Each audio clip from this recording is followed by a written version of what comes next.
2월 6일 목요일 장마감 후 시간의 거래 종목 브리핑을 시작하겠습니다. 먼저 오늘 시간에 상승한 종목들을 보겠습니다.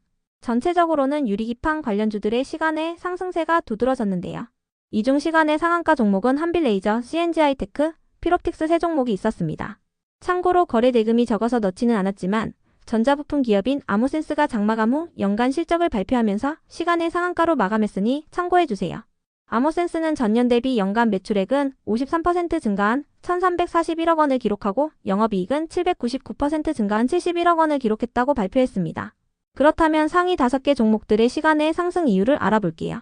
먼저 한빌레이저와 캠트로닉스를 비롯한 유리기판 관련주들이 정규장에 이어 시간의 장에서도 상승세를 이어갔습니다. 오늘 오후 삼성전자가 반도체 유리기판 시장에 진출한다는 소식이 전해지면서 관련주들의 상승세가 이어지는 모습인데요. 해당 기사에 따르면 삼성전자는 반도체 유리기판을 생산하기 위해 소재 부품 장비 회사들과 협력을 추진 중이라고 전해졌어요. 현재 삼성 반도체 사업부 내에 구매팀 주도로 논의가 진행 중이며 삼성만의 독자적인 공급망 구축을 계획 중인 것으로 알려졌습니다. 삼성전자의 유리기판 사업 추진이 확인된 건 이번이 처음인데요. 그동안 유리기판은 반도체 업체 중에서는 인텔이, 부품과 소재 업계에서는 SKC와 삼성전기, LG이노텍 등이 준비 중이라고 알려져 왔습니다. 또한 AMD는 유리기판을 공급받아서 자사의 반도체 칩에 적용하는 방안을 추진 중이라고 알려졌는데요. 삼성전자가 유리기판을 준비하는 이유는 기술적 중요성과 시장 성장성 때문으로 해석되고 있습니다. 이 같은 소식에 유리기판 관련주들이 시간의 상승세를 이어가 주었네요. 다음으로 시간의 상승 종목 중 거래 대금 상위 종목들을 살펴보겠습니다.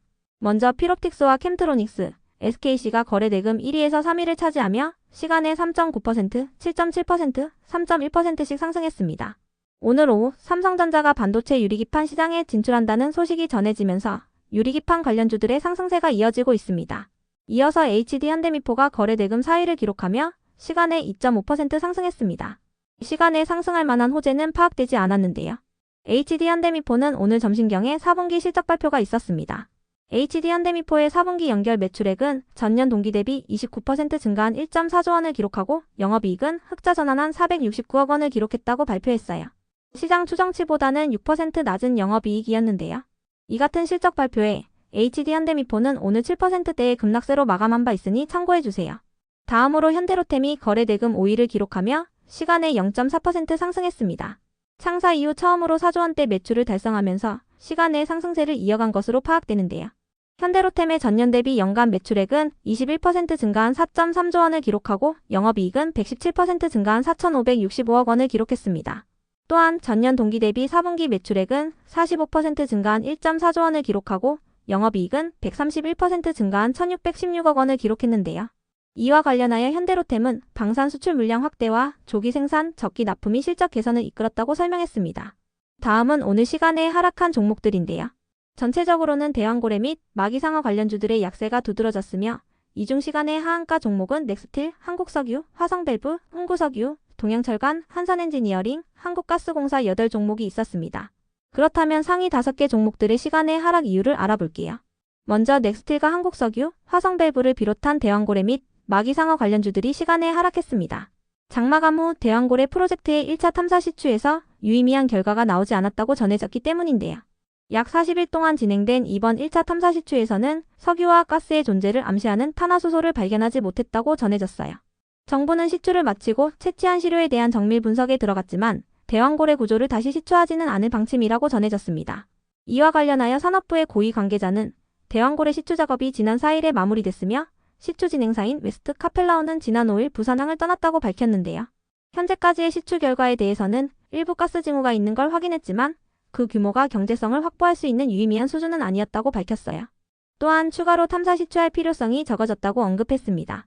다만 정부와 석유공사는 동해에서 대왕고래를 제외한 나머지 6개의 유망구조에 대한 후속 작업은 이어나갈 방침이라고 밝혔는데요.